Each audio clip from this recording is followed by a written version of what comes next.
Hello and welcome. We begin with the latest from the United Nations, where South Africa's President Cyril Ramphosa has reiterated calls for reforms at the UN Security Council. During his address at the ongoing United Nations General Assembly session, he said the UNSC is no longer fit to address the emerging global challenges. The South African president added that placing the fate of the world's security in the hands of a select few, when a vast majority bears the brunt of growing threats, is unjust, unfair, and unsustainable. That Pact for the Future is a great opportunity to change and also to reinvigorate the multilateral system so that it is fit for purpose to address the challenges that the world faces.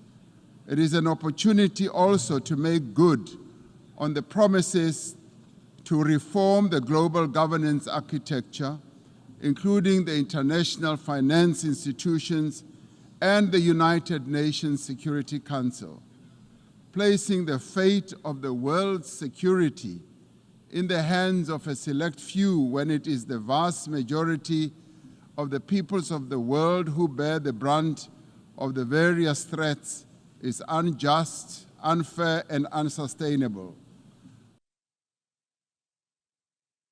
Ramaphosa's remarks came during the high-level UNGA summit of the future on Sunday. He welcomed Washington's support for 2 permanent seats for the African nations on the UN Security Council. The United States last week said that it supported creating 2 permanent seats for Africa, but added that they should not hold a veto power, unlike the current permanent members, Britain, China, France, Russia, and the United States.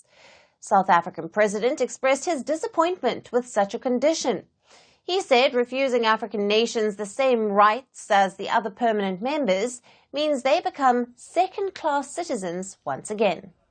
We cannot have second-class participation as Africa on the UN Security Council. How would Africa go about choosing those 2?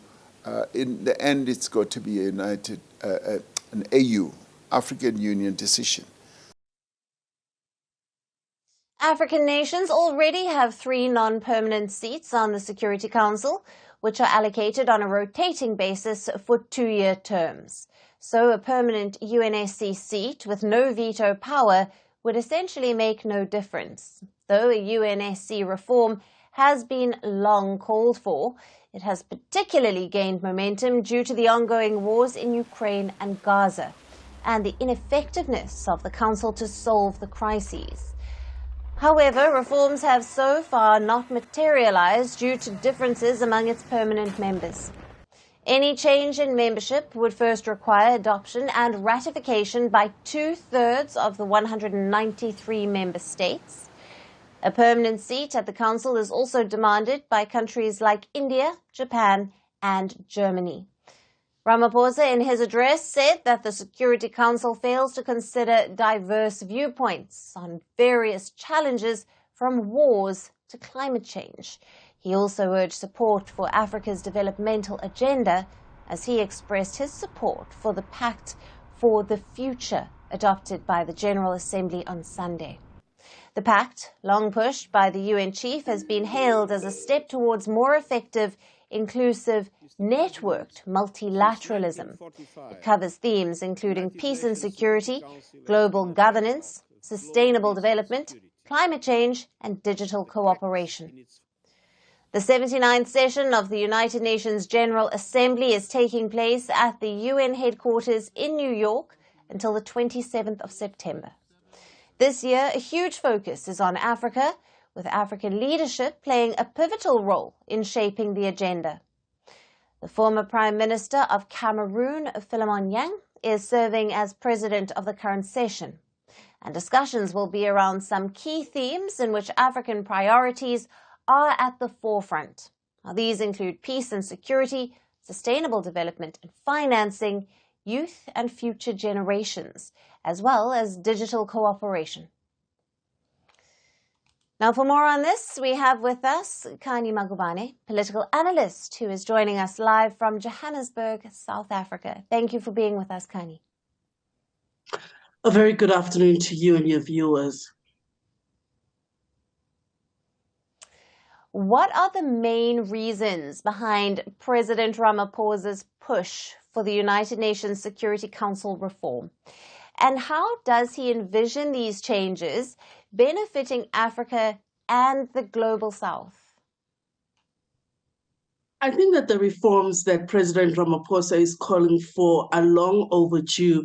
We know that the UN Security Council for the longest time has been accused of becoming irrelevant in terms of its ability to effectively resolve global governance issues of the crisis and the wars that we face.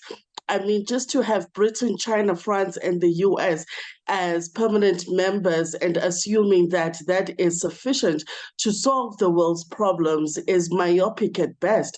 And the reforms that the president has called for in his address, I think are very strong and I think stand a lot of ground given the fact that in 2024, the UN Security Council does not have a permanent seat for Africa to sit on there and to have a powerful and equal role as the other permanent countries. And as such, we have to ask ourselves, what progress are we really making as Africans to be taken seriously as equals in the global governance sphere? And one of the important things that we need to understand is that Africa is a big player. As much as financially we may have international institutions like the World Bank and the IMF still very much funding many African countries paying off that debt.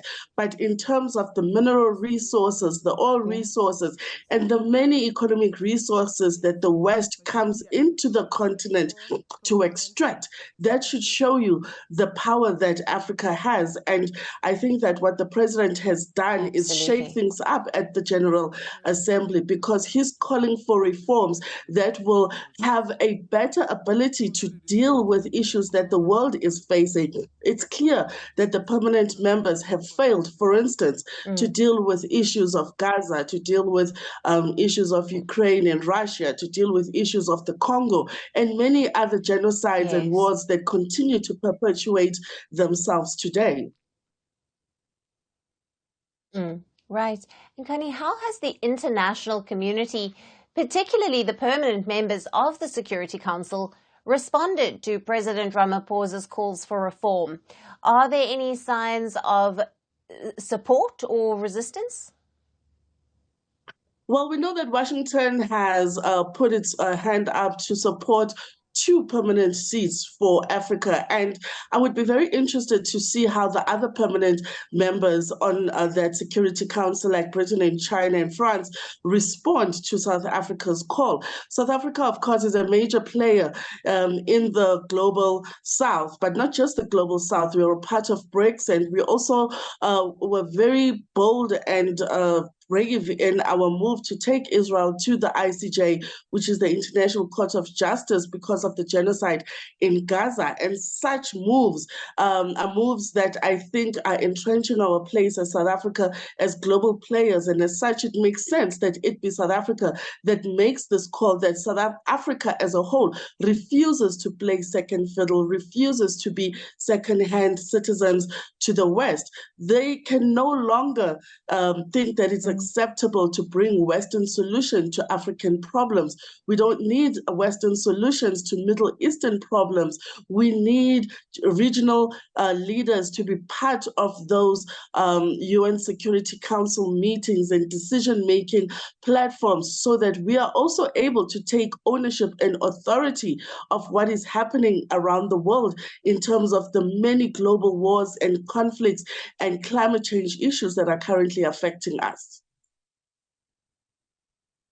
And Kani, in what ways could the inclusion of African nations as permanent members of the Security Council impact global decision-making and international peace and security? I think, first of all, it will factor in the African perspective on things. Right now, the African currently occupy the non-permanent seats on the UN Security Council. They don't have a veto. They don't have voting rights. They are just there ceremonially. I don't think that, well, I'm not really saying that their role there doesn't have an impact, but it doesn't have lasting impact because they can't make voting decisions. Our inclusion as permanent members will give us the ability to actually put forward our perspective, to influence ultimate decisions that are being made, and to swing the vote, in favor of Africa, in favor of underdeveloped countries. And I think that South Africa should continue with this call, because I don't think that it's automatically going to change because the president has made this call at the UN General Assembly, but it is indeed a start. The president, even when he was speaking to the media beforehand, has made it clear that Africa will no longer accept a second-rate citizen place in the UN Security Council. It is long overdue. The UN should be ashamed of itself that in 2024, Africa still doesn't have a permanent seat in the UN Security Council. Connie, thank you very much for being with us on First Post Africa. As always, great to speak with you. Thank you very much.